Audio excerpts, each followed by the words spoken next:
Morpheus, Orifice, Walruses. Oh, how's it going? This is my top 10 movies of the year 1999.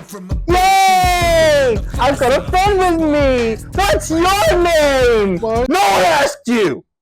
Gerard. Number 10 is Audition. Audition is a creepy Japanese horror movie with this little girl who likes to saw people's bones off. Saw people's bones off. Well, bones in half.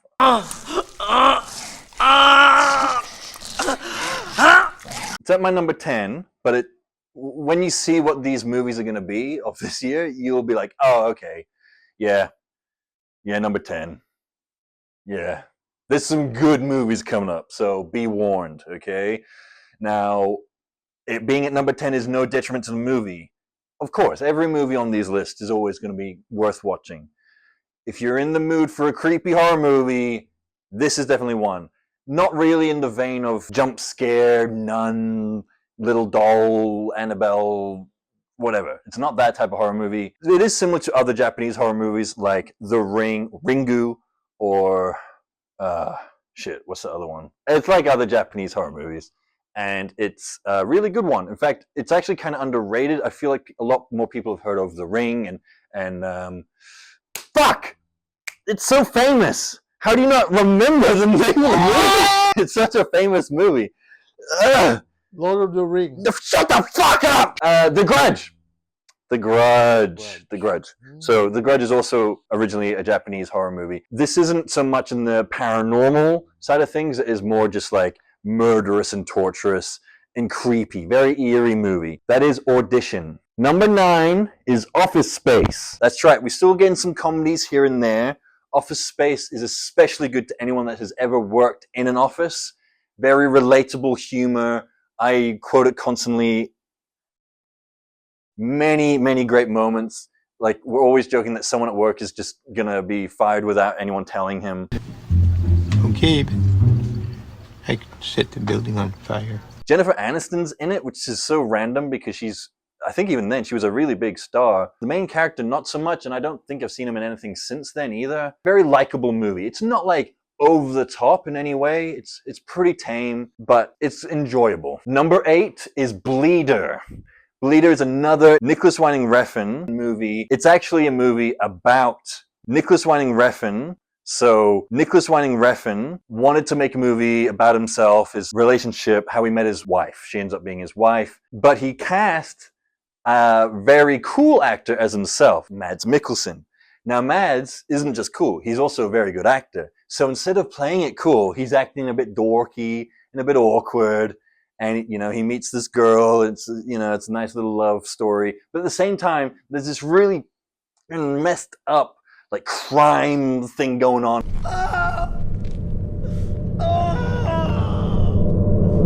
Which, who knows, maybe there's a bit of real going on in there, but I think it's mostly just made up, just over-dramatized, gritty, dark, messed up shit that Nicholas Winding Refn loved to do in that time. There's a reason why it's called Bleeder. Also have another one of my favorite Danish actors, Kim Bodnia. I talked about him in my other list, which I talked about, Pusher. It's a dark movie.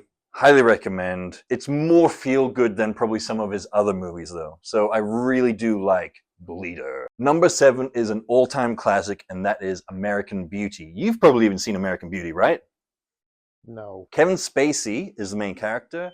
There's shut the fuck up. There's other familiar faces, like the Colonel next door neighbor, homophobe guy. There's this very, very risque moment in the movie. She's not underage, the actress, but she's playing an underage girl and she's naked in the movie, and it's a very well told story for having all these really taboo topics. So it starts off where he's just a guy, he's fed up with his job, and he quits. Well, just what sort of severance package is management prepared to offer me, considering the information I have about our editorial director buying pussy with company money, which I think would interest the IRS since it technically constitutes fraud, and I'm sure that some of our advertisers and rival publications might like to know about it as well, not to mention Craig's wife. And also very quick Kevin Spacey, although we do not mention him anymore, he was very good in this movie. It's probably my favorite role of his. His performance in this is so fun to watch. He just doesn't give a shit about anything. It hurts him in some ways because he stops even caring about his family and relationships. But then at the end of the movie, it all comes full circle and it's really satisfying. I think it's a very persuasive movie. Number 6 is The Sixth Sense. I finally did it, guys. I finally put the movie with the number in its title at the spot that its number is. The Sixth Sense, Gerard. You just like to say that because it's the 6th. Gerard's accusing me of putting it at this spot, not because I like the movie, but just because it's got a 6 in the number. That is preposterous. No, actually, there's been that many movies with numbers in the title. If I wanted to do that, I could have done that in the past. So, like what? Proven wrong. Like 7. I didn't put the movie 7 at number 7 that year. I put it at fucking number 1. So, checkmate. Okay. The Sixth Sense is M. Night Shyamalan, maybe his best movie. When it came out, people were saying it's the best horror movie ever.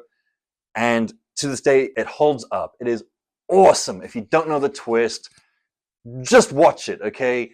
People say the twist all the time. I'm not going to. And it's not the famous quoted line, which I will say because it's not a spoiler. I see dead people.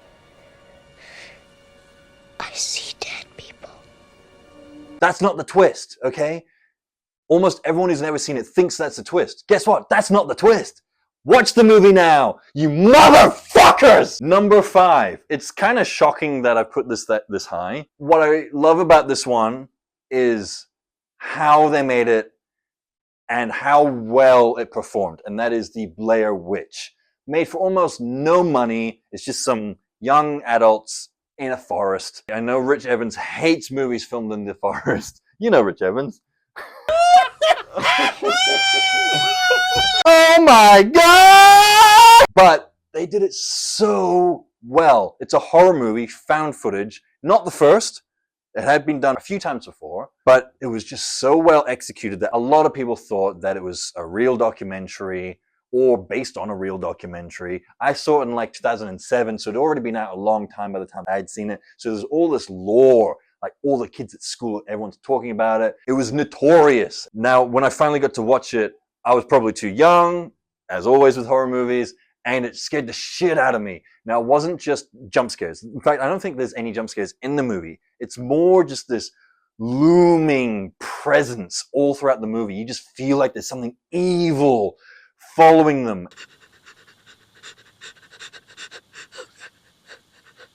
They're lost in the woods, but they can't make sense of it. Why are they lost in the woods? They went back the same way, or, you know, it's nothing's making sense. They get to this house, you hear a scream, they go another direction, there's a person, like, try and make sense of the ending. You can't. So well done. The fact that nothing makes sense only makes it scarier. So that's the Blair Witch Project. Number 4 is South Park. Bigger, longer, and uncut. Not like your dick! Finally, some movie that I actually know. Oh, okay. One of the funniest movies ever made. And it's not just funny, it is so well made. The storyline, the writing, the songs. Musical. Yeah, it's a musical. If you didn't know, it's actually a musical. It's a full-on, fully fledged musical with, you know, songs here and there, all purely based on plot and character, that then end with the most amazing, I don't know what you call it, where it's just like this epic ensemble of all the songs before mixed into one. Blame Canada! Blame Canada! Blame Canada! They're not even a real country anyway. They're genius writing, lyrics It's writing. so good. Everything's just... Cosmo's the biggest, the biggest bitch in the whole wide world. There's so many good moments throughout. This is not your number 1. This is not your number 1. This isn't my number 1, Gerard, because do you know what came out in 1999? Let's see. Let's just see. Number 3, Fight Club. Another really good movie. Shut the fuck up! Fight Club. Brad Pitt, Edward Norton, Helena Bonham Carter. I think that's her name. I got to mention the director. David Fincher. I mean, I've already talked about probably my favorite, which is 7 of his movies. Now, this one is equally a cult classic. People love Fight Club. Yes, there's a Fight Club, but it's barely about the Fight Club. It's this character who is just mentally going 2 directions. He cannot make up his mind on where to go in life. He is stuck in a terrible job. I'm not going to spoil the twist. There is a massive twist, and just like The Sixth Sense and other great movies with twists, you just got to watch it. Because nobody talks about Fight Club. That's right. First rule of Fight Club is no one talks about Fight Club. Second rule of Fight Club is no one talks about Fight Club. Third rule of Fight Club... Motherfucker! So what could possibly top Fight Club? 2 movies. What 2 movies could top Fight Club in 1999? Well, my number 2 spot, we have Magnolia. I love Magnolia. It's an ensemble movie. It's a drama. It's just people in places that are just bad and they want to improve. They want to get out of it. It's like a character study with all these different characters and all these different storylines. Some crossover, some don't. It's really well paced. I've read the script. This is one of the few movies I actually went and read the script. Another movie that I don't even know. The hell is he talking about? John C. Reilly in this movie is so endearing. He is the worst policeman ever. And you feel so bad for him as much as you might hate cops. He loses his gun and he's trying to find his gun and he can't find his gun.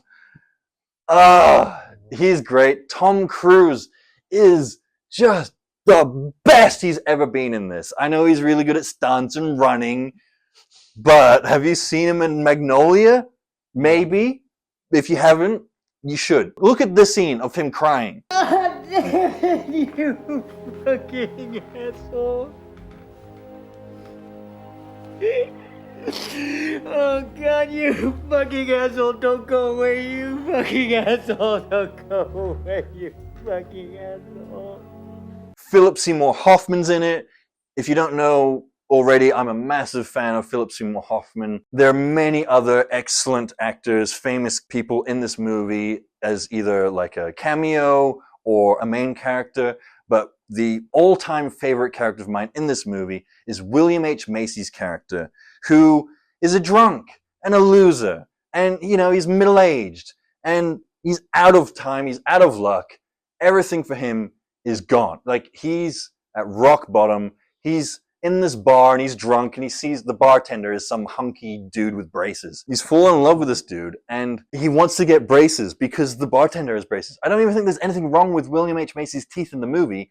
He's just decided, I'm going to get braces because you have braces. There's so many, but I would just put every clip of him in this movie, in this review, but I can't because of copyright. So I'll throw in one. Hey! I love you. I love you, and I'm sick. I'll talk to you. We end the movie with something so random, so unthinkable. I'm not going to say it's not a twist exactly. And if you've seen it once before, you do feel like it is actually building up to something. The whole movie feels like it's getting to something. Something's going to happen. What's going to happen? You can't really tell because everything's just little pieces here and there.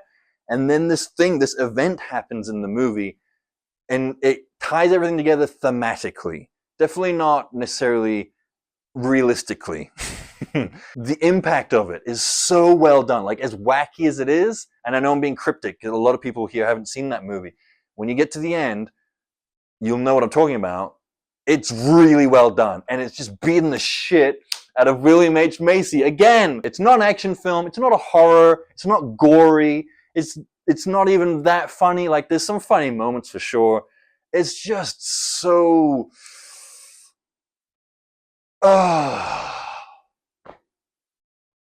So what's my number 1? I'm sure you know already. It's The Matrix. Yeah! Morpheus, Morpheus, go eat some orifices. What if I told you? Everyone knows that line. Everything I say will have been said before me. It's one of the most famous movies of all time. The special effects, the stunts, the story, what happens. It's sci-fi. It's original. However original as it may be, it pulls from a lot of really good inspirational sources, like Akira is a big one, a lot of those older Japanese animes. It does a lot of things that haven't been done before in a Western live action setting. And it really changed movies forever afterwards. I mean, Zack Snyder would be nothing without The Matrix. And here's the biggest thing with The Matrix. Do you want to take the red pill or the blue pill? To this day, people are still arguing about it. The villain of the movie wants to go back into the Matrix. He doesn't want to be in the real world. He wants to be back in eating steaks in a penthouse, not knowing that it's all fake. I know this steak doesn't exist. I know that when I put it in my mouth, the Matrix is telling my brain that it is juicy and delicious. After 9 years, you know what I realize?